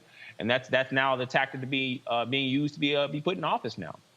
But what doesn't make sense in Virginia Robert, specifically, we got what makes no sense is you're competing for 6% of the vote in Virginia. That 6% is a moderate swing 6%. That we're not Utah, it's not Oregon. So who you try to get with these extreme tactics, you already have. That voter is already voting for you. So I could never figure out why they think this type of politicking, which is obviously trying to drive fear into an electorate on race, works with a swing voter. That makes no sense to me. I want to pull Robert into this. Robert, he's back. We lost him a little bit earlier. Robert, I just laughed when I saw that Joe Scarborough commentary. Like, Republicans, they just insist on attacking black people. And I'm like, Joe, they were doing that when you were a Republican member of Congress. Well, it's a reflex. They can't help themselves. I'll give you the perfect example. 2 or 3 weeks ago, when we had the issue of the migrants coming across the Texas border from Haiti, you had Democrats dead to rights. All you had to do was double down on the treatment of Haitian migrants coming across the border as Republicans. Say, look, this is exactly what we told you Joe Biden was. We told you about Jim Crow Joe and all that stuff. They couldn't even do that. They couldn't take the layup. They decided to double down on the side of the Border Patrol agents whipping the Haitians crossing the border. That is how deeply entrenched racism is in the Republican Party. Oh, wait. Then you had Donald Trump going, they're bringing AIDS with them. You literally have Joe Biden dead to rights. Everything you said, now's your time to do your black voter outreach. You bring Candace Owens and Omarosa back in. You know, you get out there. This is your time to shine, all the stuff you said.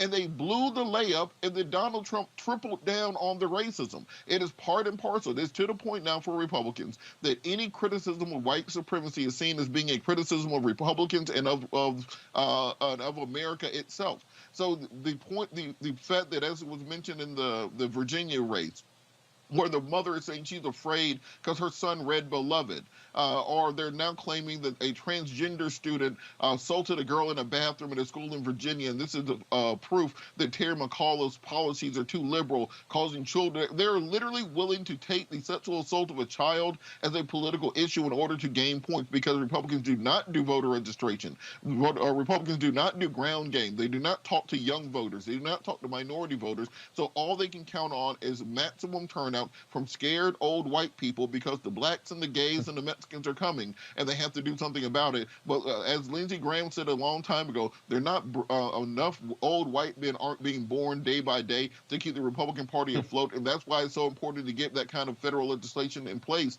like the John Lewis Voting Rights Act and the For the People Act, because those things are needed to put these things to rest. All right, folks, hold tight 1 second. Got to go to a break. We come back. We're going to talk about our Tech Talk segment right here in Roland Martin Unfiltered on the Black Star Network.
Maureen is saving big holiday shopping at Amazon. So now she's free to become Maureen the Merrier. Food is her love language, and she really loves her grandson. Like, really loves. Y'all know who Roland Martin is. He got the ascot on, he do the news. It's fancy news. Keep it rolling. Right here. Rolling. Roland Martin. Right now. You are watching Roland Martin Unfiltered. I mean, could it be any other way? Really? It's Roland Martin.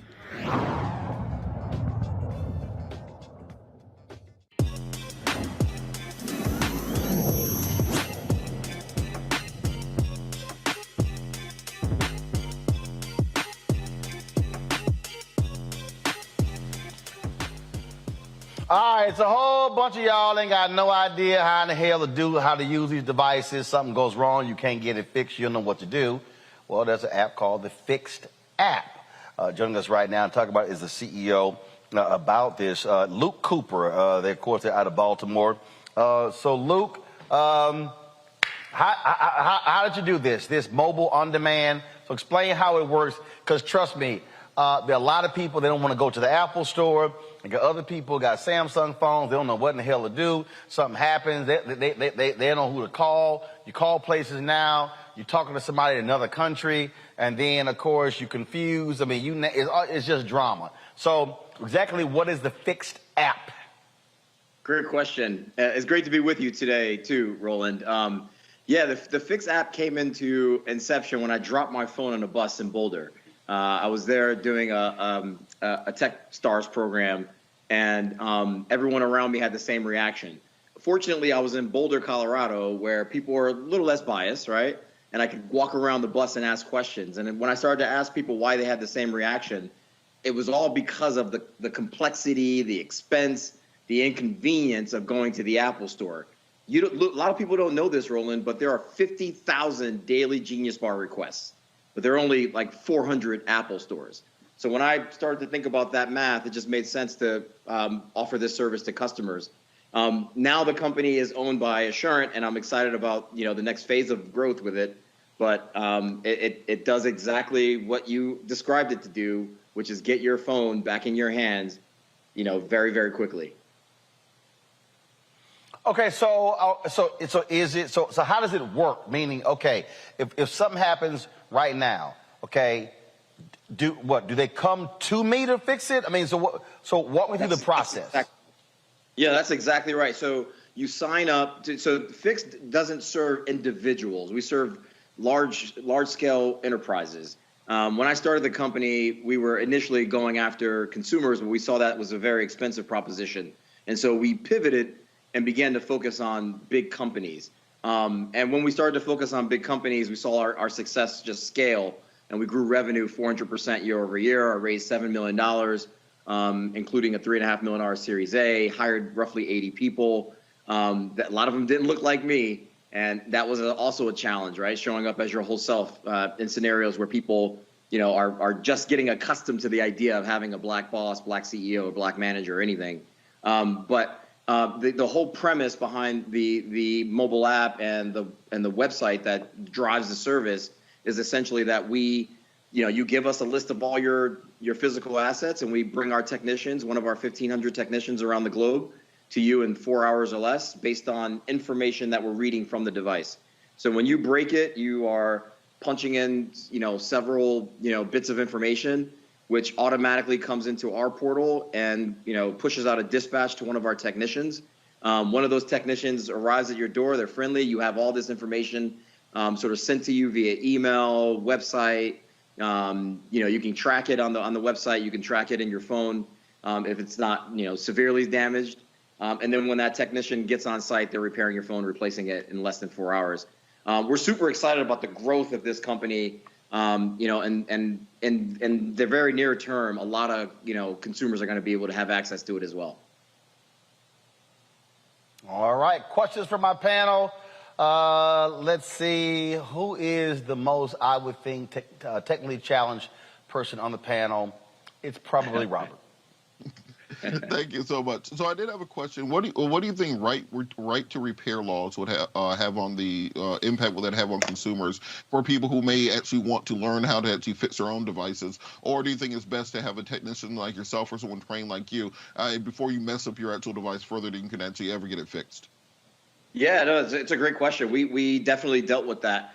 And to be clear, I've never really repaired a phone. My background is a JD MBA lawyer. And I sort of came out of that to become an entrepreneur. But yeah, we had to deal with that pretty consistently over the sort of 8 years that I was building and growing the company.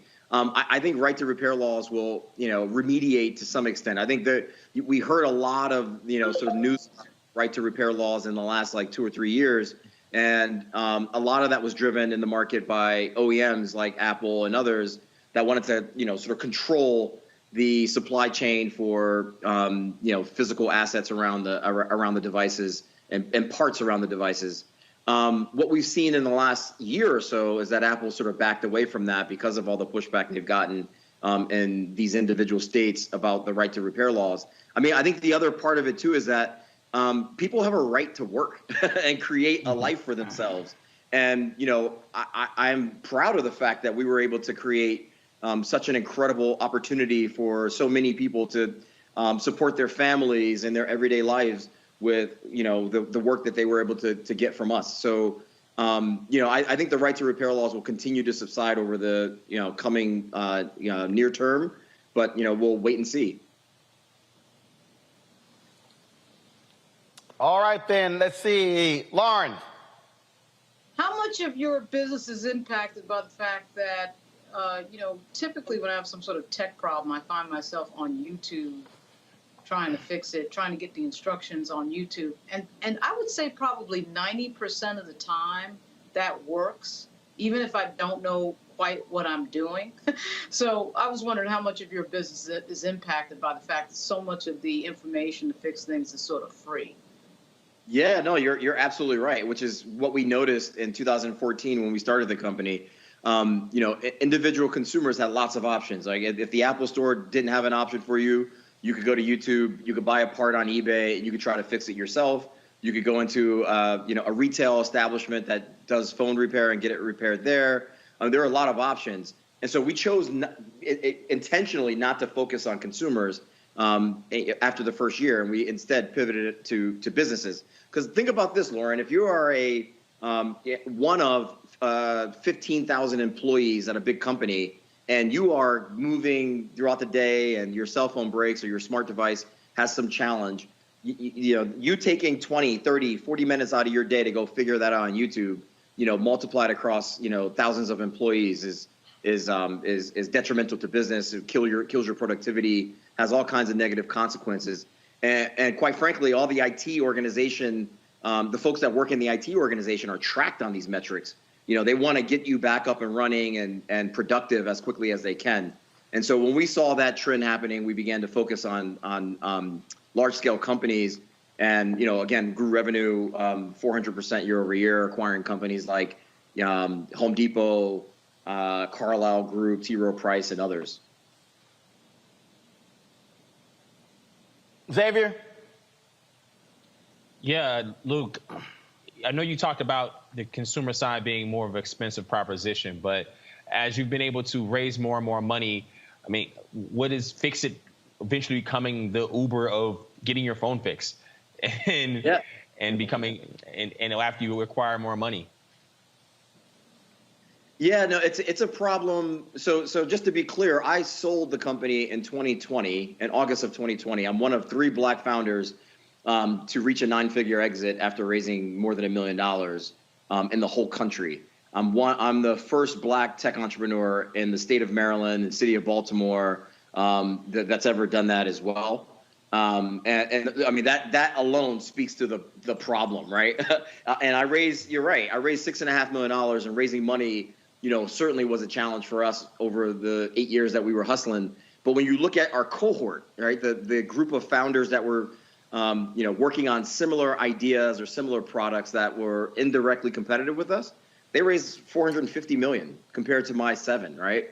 And so fundraising is a big challenge especially for Black founders, which is, you know, why I do the work that I do to this day. But I think the way that we have evolved the company and the acquisition to a Fortune 300 Assurant has allowed the company now to blossom in a different direction and its own path, you know, without, you know, needing like lots of additional resources. And so, you know, it delights me to no end to now see the company sort of, you know, growing and doing things internationally, expanding across, you know, some of the largest carriers in the U.S., you know, and just see the name everywhere. It is absolutely a badge of honor, one that I know is a pathway for a lot of other Black founders that, you know, come from the same kind of circumstances, the same kind of mud that I come from.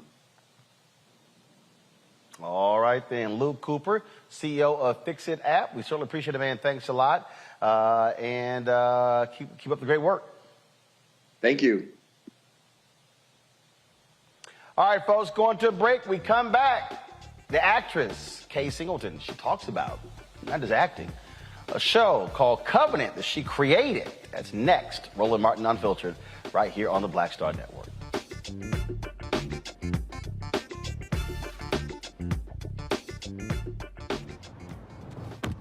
Oh, that spin class was brutal. Well, you can try using the Buick's massaging seat. Ooh, yeah, that's nice.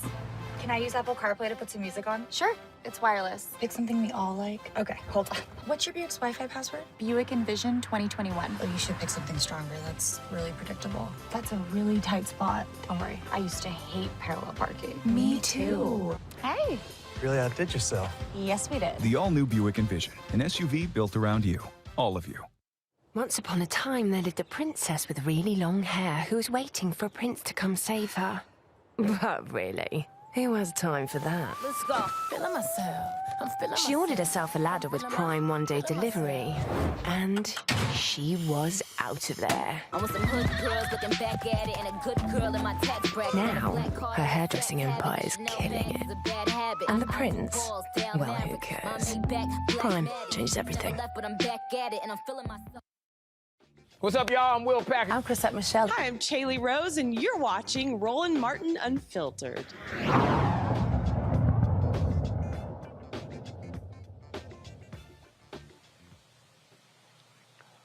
All right, folks, so a lot of TV shows out here. How about one that talks about and deals with the Bible? There's a new show, it's called Covenant, and it really brings it alive.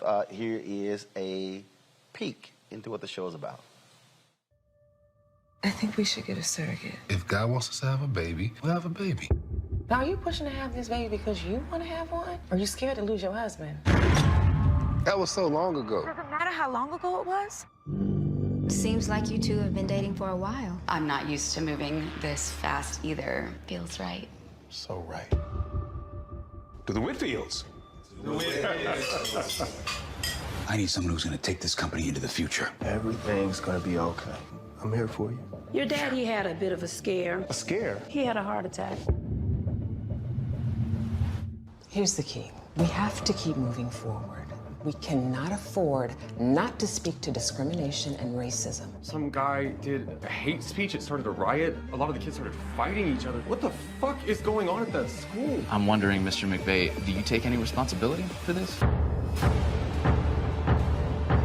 I'd like you to meet Malcolm and Serena Fuller. It's so nice to meet you both. I don't trust her. Do you love me, baby? Get her out of here, now! You are immensely loved, and you are responsible for that gift. I've decided to appoint an acting CEO, but I want Aiden to step into that spot. Dad, just for now. But it was supposed to be me to take over the company. Take her outside, drag her around back, and use her for target practice. Oh, hey, man, how you doing?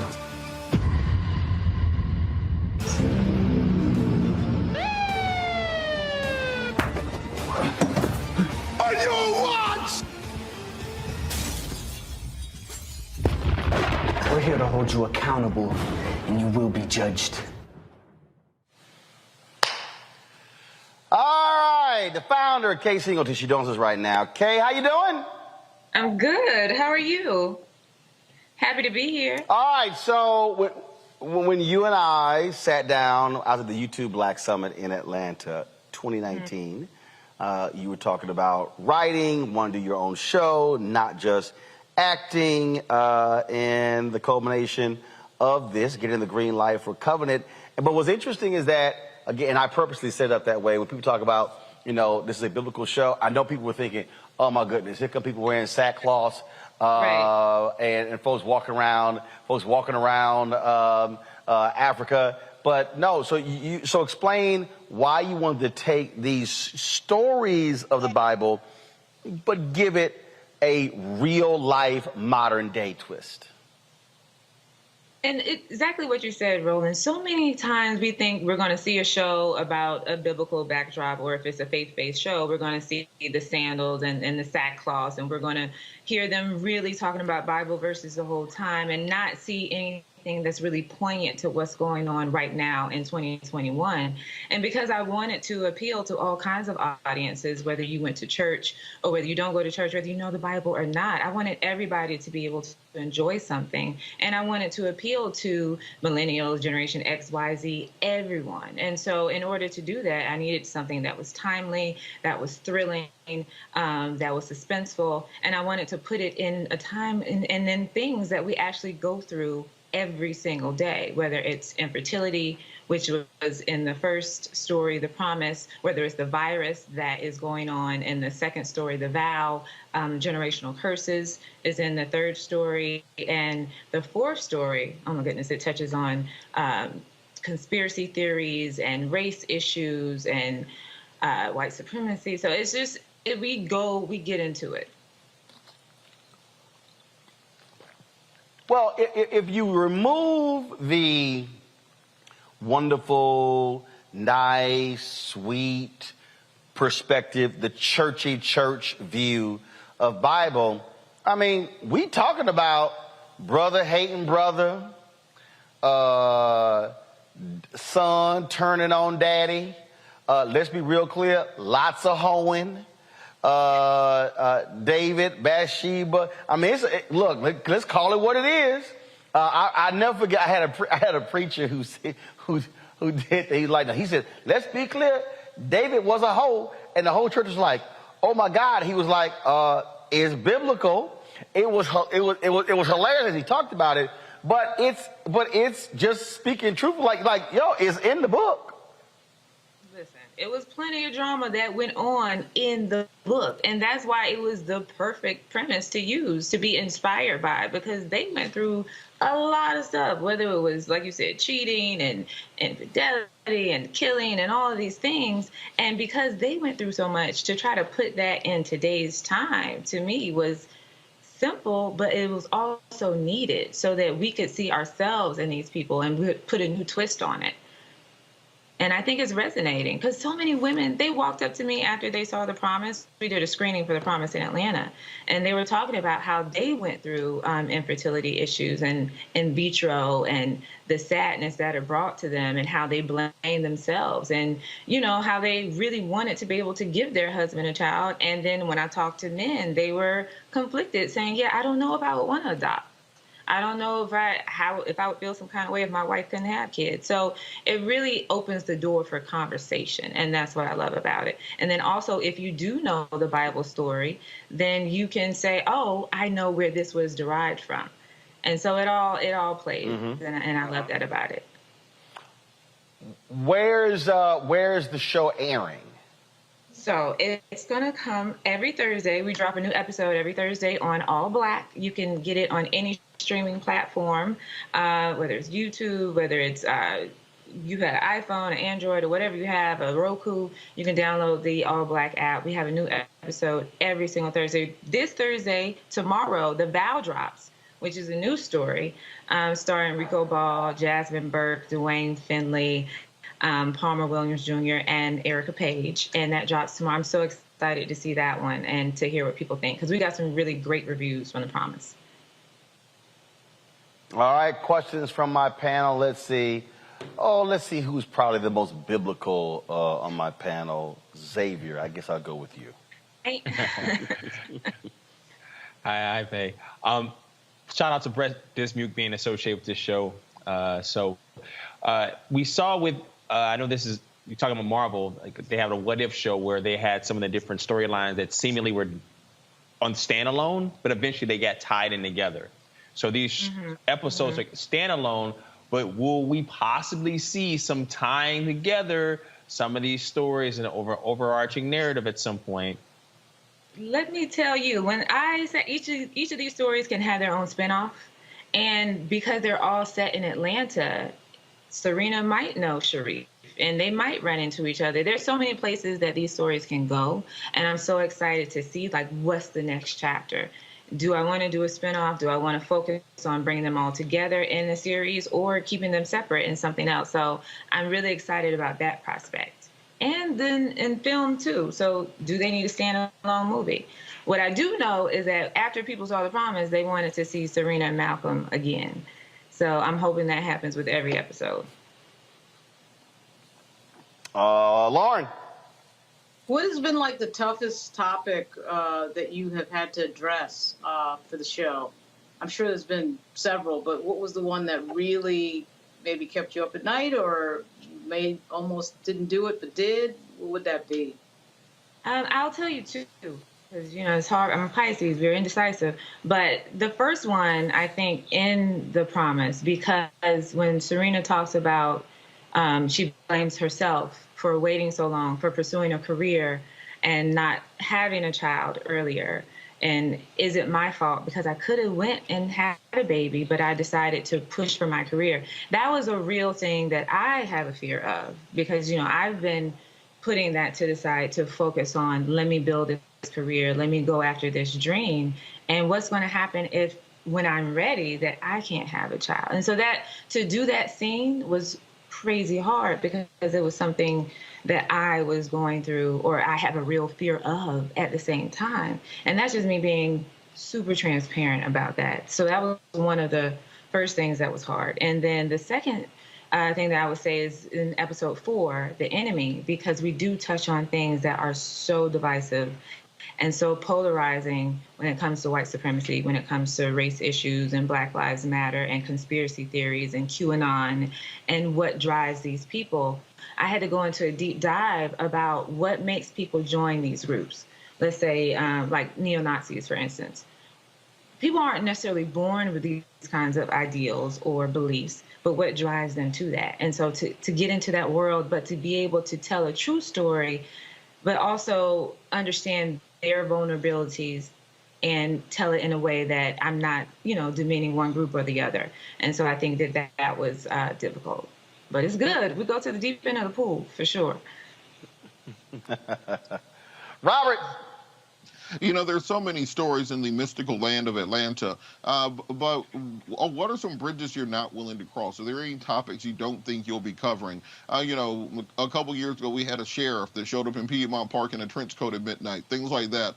Or, you know, just some of the random things that just happen in Atlanta that seem too ridiculous even for film and television. Are there any bridges you're not willing to cross? I don't think so, because I feel like I'm at a place where I don't mind jumping into those pools of, this is a difficult conversation, but it needs to be had. And so, you know, depending on if I'm the right person to tell it, because I don't want to tell anyone's story that, you know, I don't do enough research on or I don't know about, or I can't keep it in the right light. If I can tell the story and I've done enough work on it, I feel like there's nothing that we can't explore. I think the Black community needs to have more dialogue in many different areas, and this is the perfect way to kind of spark that. All right, then. Well, Covenant, as you said, is on the streaming platform, All Black. Okay, we appreciate it. Thanks a bunch. Good luck with it. And like I said, I know you have been trying to make this a reality for quite some time, and so congratulations on getting it done. Thank you. Thank you so much. And I want to hear your review later, but you can tell me at another time. I'll send you a text. I'll let you know. Please. All right. Thank you. Thank you for having me. I appreciate it. Thanks a bunch. All right, folks, we got to get out of here. Game 2 of the World Series starts. My Astros, I was there in Houston last night. We lost game 1, but it's all good. We're going to come back and handle the business.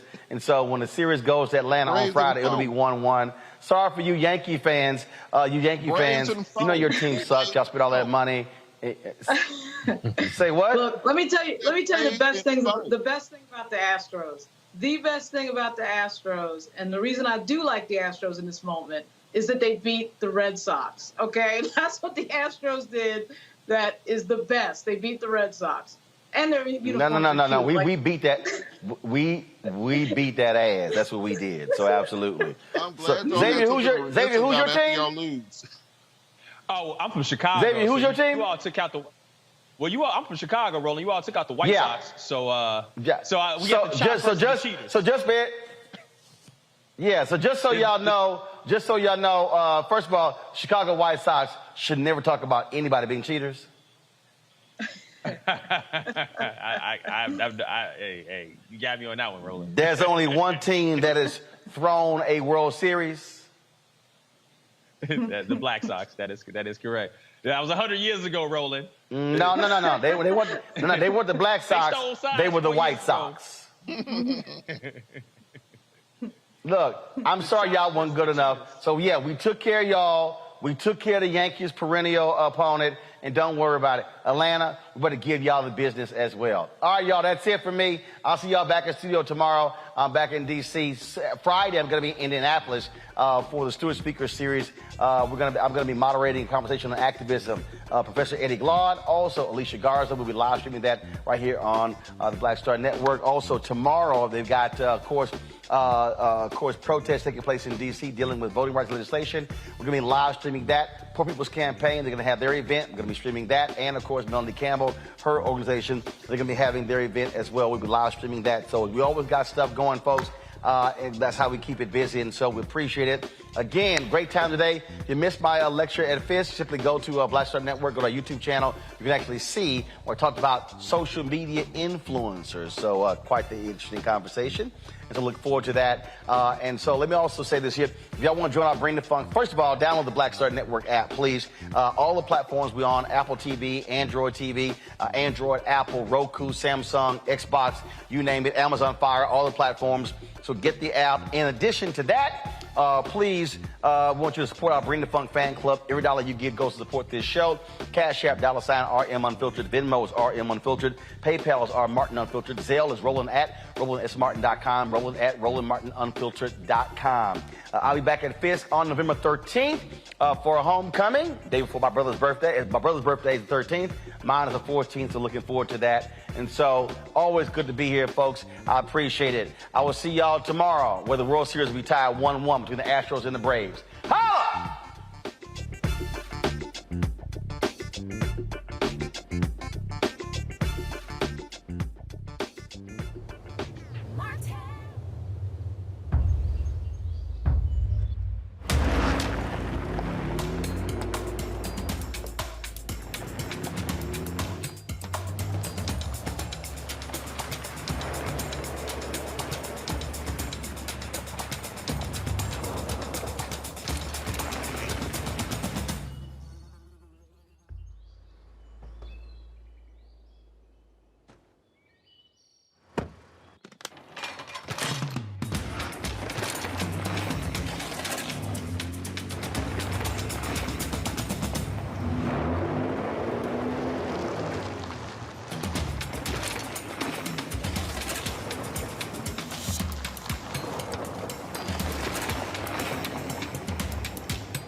To be smart. Roland Martin's doing this every day. Oh, no punches! Thank you, Roland Martin, for always giving voice to the issues. Look for Roland Martin in the whirlwind, to quote Marcus Garvey again. The video looks phenomenal, so I'm really excited to see it on my big screen. Support this man, Black Media. He makes sure that our stories are told. See, there's a difference between Black Star Network and Black-owned media and something like CNN. I got to defer to the brilliance of Dr. Carr and to the brilliance of the Black Star Network. I am rolling with Roland all the way. Honored to be on a show that you own. A black man owns the show. Folks, Black Star Network is here. I'm real revolutionary right now. Roland was amazing on that. Stay black. I love y'all. I can't commend you enough about this platform that you've created for us to be able to share who we are, what we're doing in the world, and the impact that we're having. Let's be smart. Bring your eyeballs home. You can't be Black-owned media and be scared. You dig?